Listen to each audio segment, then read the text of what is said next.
when you talk, make sure you talk with like energy. Sometimes you're like, wow, and the book of Okay. All right, you guys, we are rolling into another episode of Return. And today we are going to continue with what we started talking about last week, which was talking about the judgments of God, the wrath of God. And we wanted to kind of break it down in a few different episodes. And so we're going to continue with that, but focusing today on what we like to say as Jesus in red. And we pull that from Isaiah 63. So yeah, lots to get to. And we're going to just jump right in.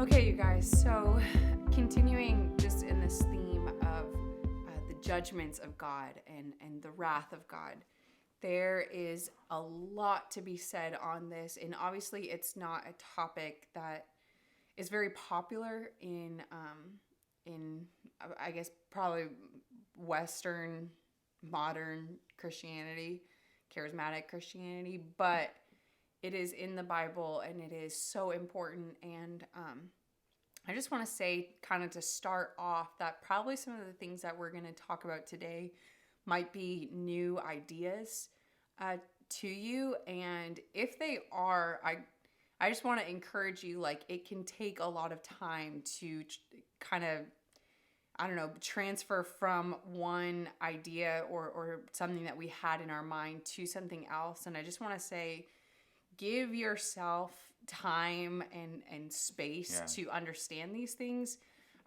Meaning if some of what we say today is shocking, don't, let it overwhelm you, but go to the Bible and look for these passages yourself. Wrestle with the different verses, because that's something that we've been doing for the last number of years. And so we're building more confidence now with what the word says. Yeah. And we're still on our journey because, you'll see what we're going to talk about in a minute, but these are radically different ideas than what our Western perception of Jesus has been. And that's to talk just about Jesus in red and this concept of Jesus as a judge who is also a warrior, and he really will and is going to come and cleanse the earth of unrighteousness, of wickedness.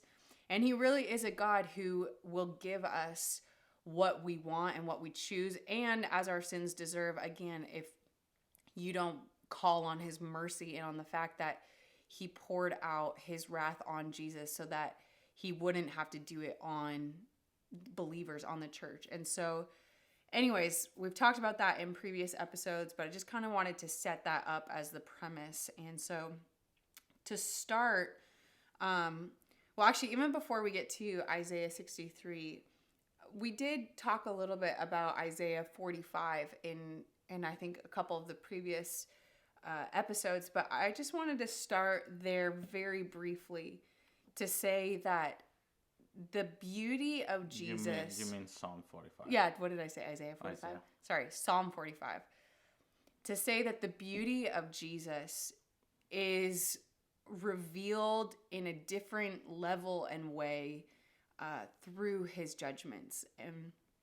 And we want to unfold that a little bit, but I want to start again by saying the first 5 words of the book of Revelation is the revelation of Jesus Christ. And so everything that we see in Revelation related to him releasing judgments, to him in Revelation 5 going and taking the scroll from the Father, which is the title deed of the earth, by him taking that scroll, he is also taking on the responsibility, and he has the ability to cleanse the earth of wickedness and injustice. And anyways, it's all tied to the revealing of who Jesus is, his beauty and his majesty.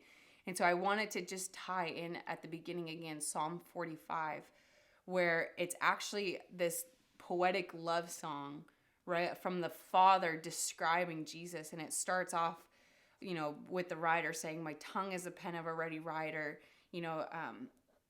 talking about Jesus. You're the most fair among all the sons of men, the fairest of 10,000. And then he goes on and he says, gird your sword upon your side, O mighty one, and ride on for the sake of truth, humility, and justice.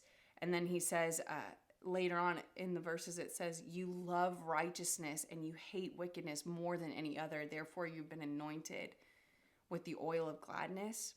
And I'm wanting to just start off there because, again, the beauty of Jesus seen in his judgments is an ocean of revelation that we have to tap into. And this has been something that's been on your mind and heart as of recently. And you're even starting to write a book about Jesus in red. But how and why do we see the beauty of Jesus in his judgments? Well, first of all, we know that this is a song of the Father to Jesus, not because we interpret it like that. It's because Hebrews 1 says this is what the Father said about his Son. And he lists a few chapters of different Psalms. And one of those is Psalm 45. And that's why we know that the book of Hebrews endorses the idea that is the Father explaining the magnificent of Jesus, the majesty that he has in his second coming, and even greater than anyone else as a priest. So that's the whole book of Hebrews, is exalting Jesus above any other man, any other God, and even beyond the law, he is above everything. So part of his, the book of Hebrews tells us that the beauty of the Son and part of his majesty is the revelation that we find in Psalm 45, which is he is a just judge of the earth. So he's going to come and he's going to cleanse the earth. And the Father is seeing it like, this is beautiful. So we don't see Jesus in red, which we're going to explain more later, as beautiful by default or just naturally, because we have clouds in our eyes, like we have fog in our understanding, but the Father doesn't. So I want to be like the Father, therefore I need to get along his definition of beauty instead of trying to figure it out myself. So having said that, knowing that the Father is singing that song and the Father calls Jesus' judgment beautiful, it's better that we start the journey of saying, I want to redefine beauty in my understanding. And so that's what we have in Psalm 45, is the procession of the second coming of Jesus that is coming for his bride. Yeah. It's in the context of a beautiful bridegroom that is a judge, but is also a warrior, and is coming for a bride. You see at the end of Psalm 45, you see the queen is adorned and is standing at his right hand in the middle of all of this. It seems like there's no scandalous thing. Like the bride is not saying, oh, slow down, my dear. She is glorified with him in the middle of judgments. He's like the bridegroom, Jesus taking the stand to erase wickedness from the earth.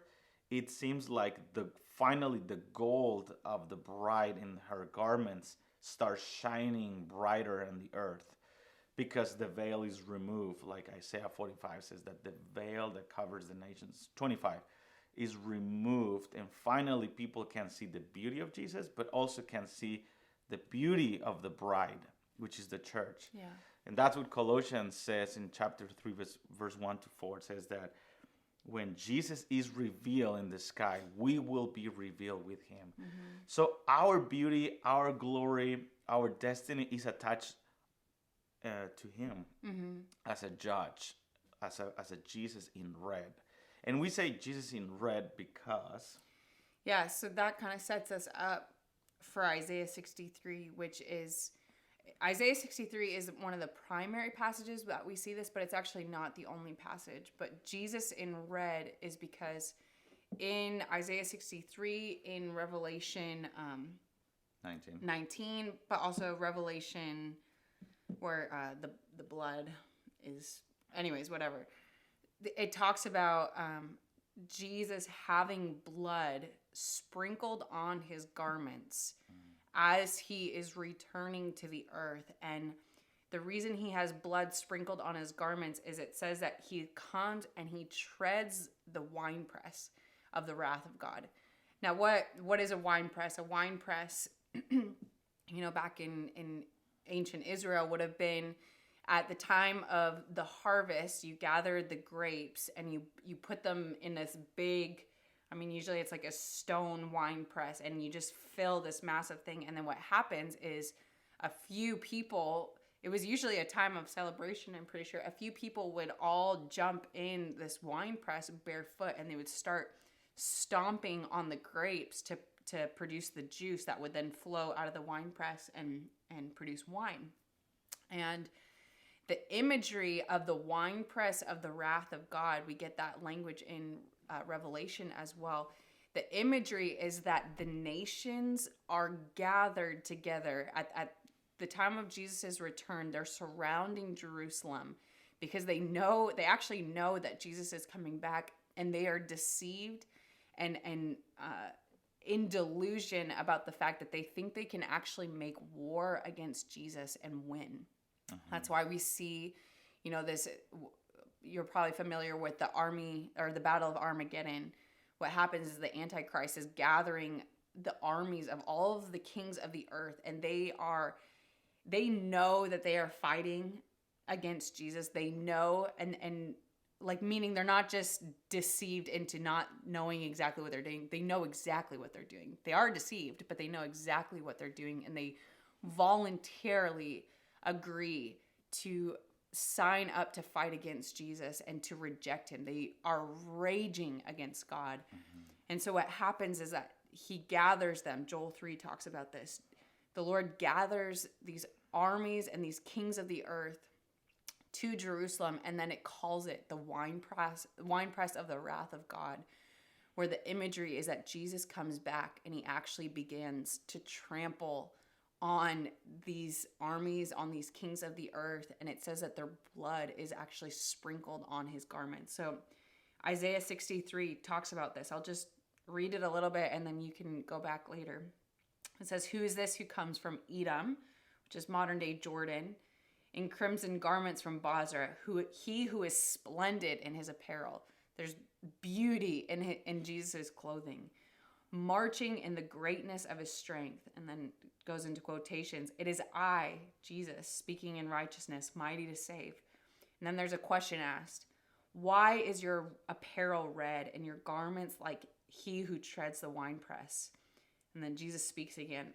"I have trodden the winepress alone, and from the peoples no one was with me. I trod them in my anger, trampled them in my wrath, and their blood was spattered on my garments and stained all my apparel. For the day of vengeance was in my heart. The year of my redemption has come. And I looked, but there was no one to help. I was appalled because there was no one to uphold. So my own arm brought salvation, and my wrath upheld me. I trampled down the peoples in my anger. I made them drunk in my wrath, and I poured out their lifeblood on the earth." Intense verses, right? Yeah. But what's happening here is when he says that there's from the peoples, no one was with him. What is actually happening at this point? Just very quickly to put it in the timeline, and I apologize if some of this is going a little bit too fast for some of you, but what's happening at this point is the saints have been raptured because the seventh trumpet has sounded, and Jesus is making his procession around the earth. And what happens is when he comes down to the earth, he comes somewhere around Edom and Basra. We know that, and there's other verses that we could talk about that confirm that. And he comes up almost like repeating the same path that the Israelites took out of Egypt. Jesus comes again like a greater Moses, like a greater Joshua. And he comes up and he's making his way towards Jerusalem to meet these armies that are coming against him. Yeah. And when it says that no one from the peoples was with him, it means at that time, all of the armies, all of the kings of the earth None of them agree with his leadership. None of them want anything to do with him. They are raging against God, and they actually believe that they can fight against him. And so what happens is he comes and he starts trampling them in the winepress, and their blood is spattered on his garments. Yeah, so we have Jesus was dressed in red twice. Once in the first coming for atonement, and it was his own blood, but in the second coming, he's in white because he's clean, he's a priest, but now the blood is not a sacrificial blood, it's actually is the enemies. And it's intense because I think God has more than 400 names in the Bible. The name that is mentioned 10 times more than any other name is the Lord of Hosts, which is a name for Jesus pre-incarnate. The warrior king. Yeah, he's a warrior. He is the captain of the armies of Israel and in heaven. So when he's coming as a warrior, now he's completely in red, but this time is not because he was weak and he was delivered to die, but now he is killing his enemies himself.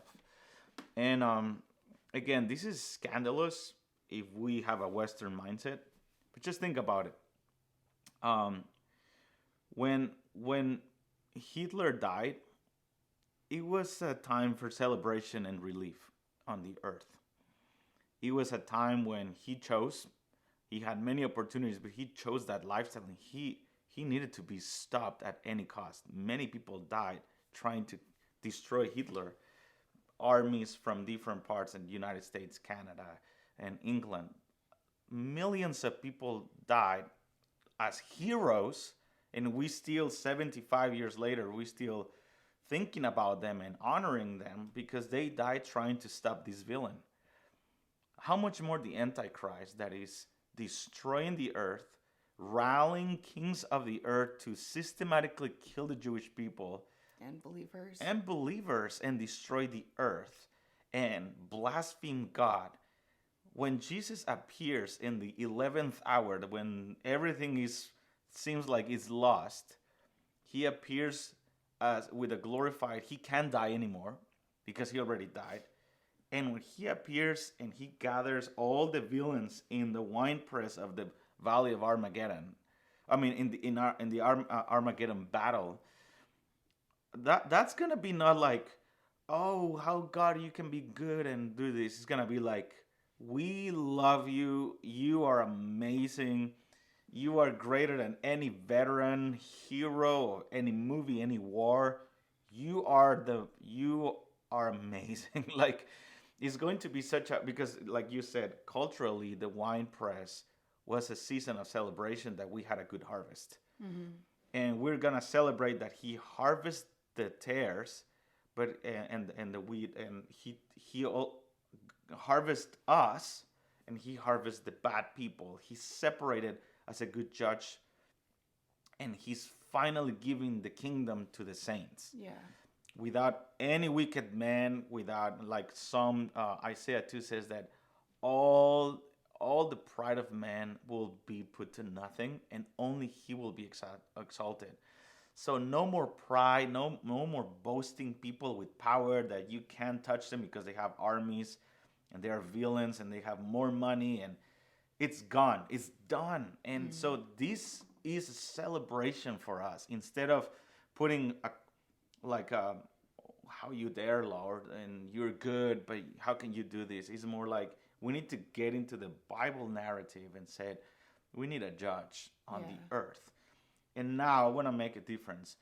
When we say we love the judgments of God, we're not saying that last month earthquake in somewhere, we're not celebrating that judgment. Yeah, like, ha, you had it coming. Yeah, no, when we say judgments, that we celebrate the judgments of God, it's specifically in the last 3.5 years.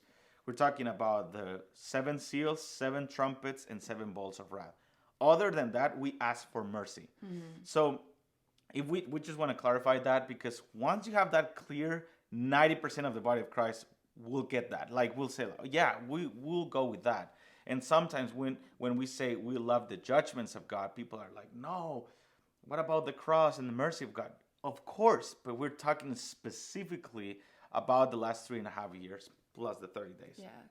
The beauty of the cross is that that actually is the beauty of the judgment of God as well.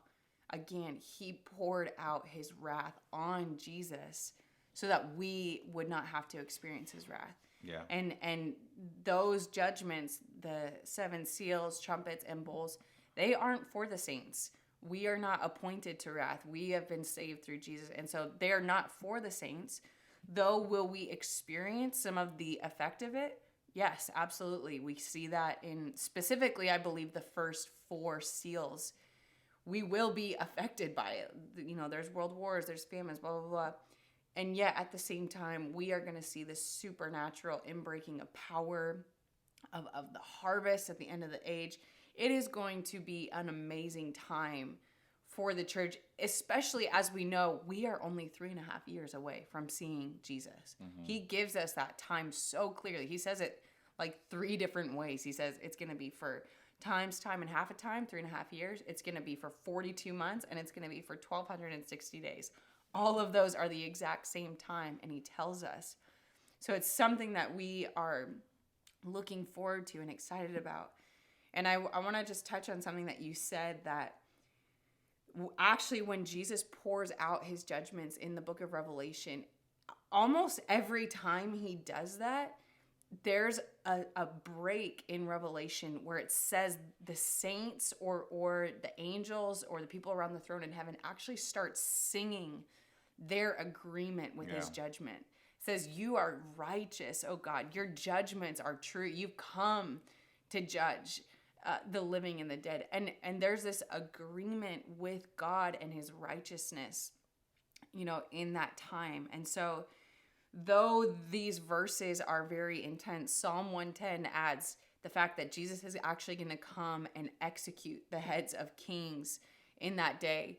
And there's plenty of verses, for real, plenty of verses that talk about that in the Bible. But again, going back to what I kind of said in the beginning, this takes a mindset shift. It takes a step-by-step, kind of baby steps, getting ourselves to think this way and agree with Jesus's leadership and his judgments.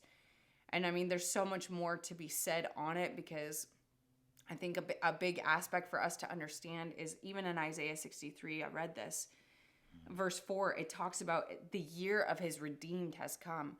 The 5th seal is all about the martyrs who have died, you know, either from the harlot Babylon persecuting them or the Antichrist, you know, martyring people in the church. They're crying out for Jesus to avenge our blood. And what we see happen when the bowls of wrath get poured out, this is one of kind of my favorite verses in Revelation, and at the same time, it's so scandalous, is we see this angel or this eagle proclaiming the everlasting gospel. But what it says is, you're righteous, O Lord, and your judgments are right, because the earth has drunk the blood of the saints, and now you're giving them blood to drink, because that happens in context to the waters of the earth being turned to blood. Mm-hmm. And so actually part of the aspect of these judgments is Jesus showing his zeal and his love for his bride, that he actually is going to avenge the blood of the saints. He's going to avenge, you know, the wrong, the fact that Matthew 24 says we're hated by all nations. Mm-hmm. This is in context to the redeemed inheriting the kingdom that we see in Daniel 7. Yeah. And so there is so much on this. And again, this is an ocean of the beauty of God that is yet to be discovered. And I know that just saying that it could sound a little bit confusing, but if you dig a little bit deeper, you'll start to understand that there is much to be discovered here. But I just want to kind of start wrapping it up by saying that though this is shocking, something that I've loved from learning from Mike Bickle is saying these things of, Lord, I want to be shocked now rather than shocked then. Yeah. Meaning, I want to feel like the stunning, I don't know, I guess just shock of this on my heart now and wrestle through my my feelings with this, wrestle through the sentiments I have on this, wrestle through the arguments. I want to do that now rather than in that day when things are going down, and it'll be easier to be offended. It'll be easier to be upset if we don't understand why and what the Bible has to say about it. So I just want to say, again, the beauty of Jesus in his judgments, if we wrestle with those now, we are setting ourselves up to agree with his judgments and his leadership when those things begin to happen. Yeah. It's better now, and start loving him. I remember the moment that it clicked in my spirit, and now when I'm studying, because I'm doing a book about that specifically, and I don't see I've received grace to see it as the beauty of Jesus. So every time now I'm studying the judgments in Jeremiah and Ezekiel, and I'm going through Jesus as a judge, and I don't feel that like the anymore or the fear. Now I'm like, this is an extension of Revelation 5 or 4. I'm seeing the complete beauty of Jesus. So it's gonna take a moment when it clicks, and I'm not saying now I know everything, but something the Lord did through the revelation of his Holy Spirit, and now it's an extension of his beauty. And I just want to encourage you on that. Yes, you don't want to come unprepared, but also you want to start discovering the wonder of Jesus as the judge of all the nations. It's beautiful. It's amazing. Yeah. Mm-hmm. Yeah, I think just to close it up, you mentioned this earlier, that when Jesus came the first time, it was his own blood that was on, his garments. He spilt his own blood. And that's part of what we see in Revelation 5. Revelation 5 is massive. Yeah. That the fact that there is only one worthy to take the scroll, and it's the slain lamb. Like, just to think about the meekness, the humility of God, that he went first and died and suffered and bled and was beaten. He knows what it is to suffer. He knows actually what it is to bear the wrath of God. And it's Jesus, the slain lamb, that's pouring out the judgments. It's kind of like, you all have that person in your life that you just think like that person is just a saint, and if you were to imagine that person to go up to someone else and slap them across the face, you're not wondering like, oh gosh, what did that person do? You're probably thinking, oh, that person deserved that slap because the person who's doing it, And if you just think about, that's a lame example, but you think about Jesus, the slain lamb, is the one pouring out the judgments. He's doing it in the capacity and the necessity of what the wickedness of the earth demands. And again, there's this phrase that we've said for years, and I think it's amazing, that God uses the least severe means to reach the greatest number of people at the deepest level of love without violating anyone's free will.